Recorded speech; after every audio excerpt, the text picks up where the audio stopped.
नंतर काही नाही, एकदा हाताबंद गेलं, जमीन एकदा हाताबंद गेली परत येत नाही. आणि जमीन हेच तुमचं अस्तित्व आहे. ते एकदा हाताबंद गेलं, त्याच्यासाठीची ही सगळी रचना आहे.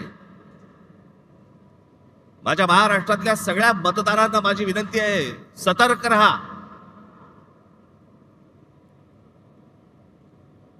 आणि म्हणून मी तुम्हाला आज सर्व यादी प्रमुखांना इथे जे मी बोलवलंय, सगळ्या गोष्टी टप्प्याटप्प्याने होणार, बरोबर होणार.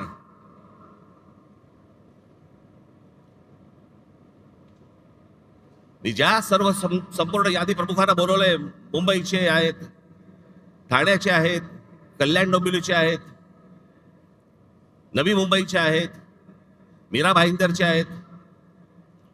घराघरामध्ये जा. माझी मतदारांनाही माझी विनंती आहे की आमचे लोक ज्यावेळेला येतील, इतर सहयोगी पक्षांचे पण लोक ज्यावेळेला येतील, त्यांना सहकार्य करा. एका घरामध्ये 800 माणसं भरली जात आहेत, नावं दिली जात आहेत. 700 माणसं, 800 माणसं, 1000 माणसं, 500 माणसं, जे मतदार नाही आहेत.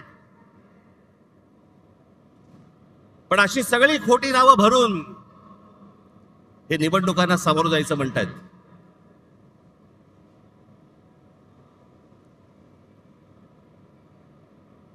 हे ज्या निवडणुका घ्यायचं म्हणतायत ना, हे जोपर्यंत ही मतदार यादी पूर्णपणे स्वच्छ होत नाही,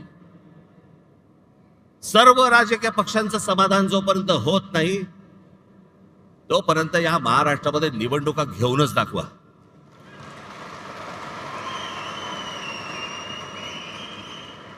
या महाराष्ट्रातल्या निवडणुका शांततेने पार पाडायच्या असतील, पहिली ती मतदार यादी स्वच्छ करा.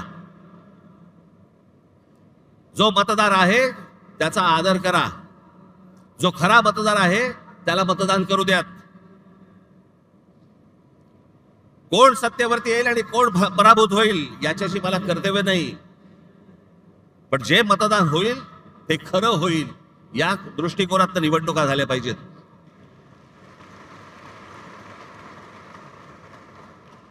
त्याच्यामुळे आता सर्व माझ्या यादी प्रमुख जे आहेत,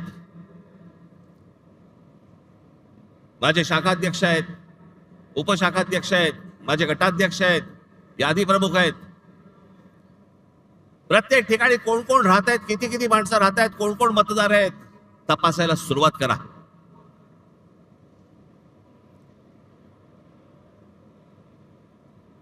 हे जे या लोकांनी शेण खाऊन ठेवलं ना, सगळ्या गोष्टी बाहेर येतील, बरोबर बाहेर येतील. येतातच आहेत, सगळेजण आणतातच आहेत. सगळ्या महाराष्ट्रभर हे सगळं सुरू झालं पाहिजे.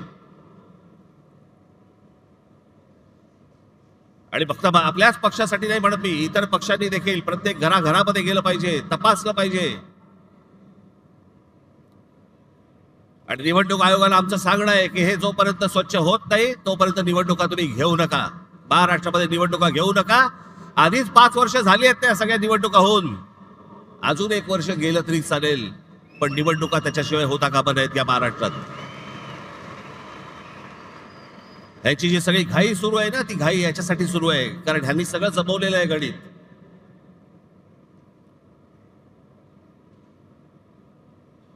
पुढे या सगळ्या गोष्टींचं पुढे कसं कसं जायचंय, कुठे कुठे जायचंय, ह्याचे प्रत्येकाचे टप्पे ठरलेले आहेत, योग्य वेळी सांगणार. पण आज 3 वाजता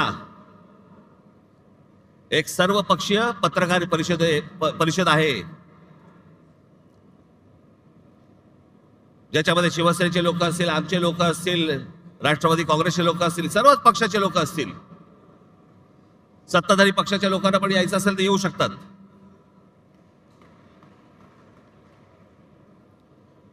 आणि पुढचा कार्यक्रम काय आहे हे आज 3 वाजता तुम्हाला सांगण्यात येईल.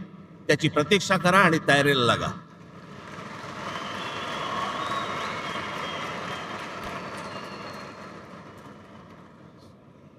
जिथे जिथे तुम्हाला शक्य होईल तिथे इथे सगळ्या गोष्टींची तयारीला लागा तुम्ही. हे तुम्हाला आज 3 वाजता तुम्हाला समजेल.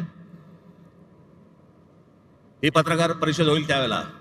पण आज तुम्ही इकडे जण आलाय, मला फक्त आपल्याला एवढंच सांगायचं आहे की कशासाठी काय चालू आहे षडयंत्र ते सर्वांनी ओळखा आणि मतदार याद्यांवरती जोरात कामाला लागा, एवढंच सांगण्यासाठी म्हणून मी आज आपल्या सर्वांसमोर मी इथे आलोय. जाताना सर्वजण नीट जा आणि घराघरापर्यंत नागरिकांपर्यंत प्रत्येकाकडे पोचा. ज्याला जाल त्याला नम्रपणे जा, शांतपणे जा, त्यांची विचारपूस करा आणि सगळ्या गोष्टी या तुम्ही तुमच्याकडे कागदावरती लिहून काढल्या पाहिजेत. एवढंच सांगण्यासाठी म्हणून मी आज आलो. दिवाळीच्या मध्यात तुम्हाला बोलवलं त्याबद्दल दिलगिरी, परंतु आपण आलात त्याबद्दल मी आपला सर्वांचे आभार मानतो. धन्यवाद. जय हिंद, जय महाराष्ट्र.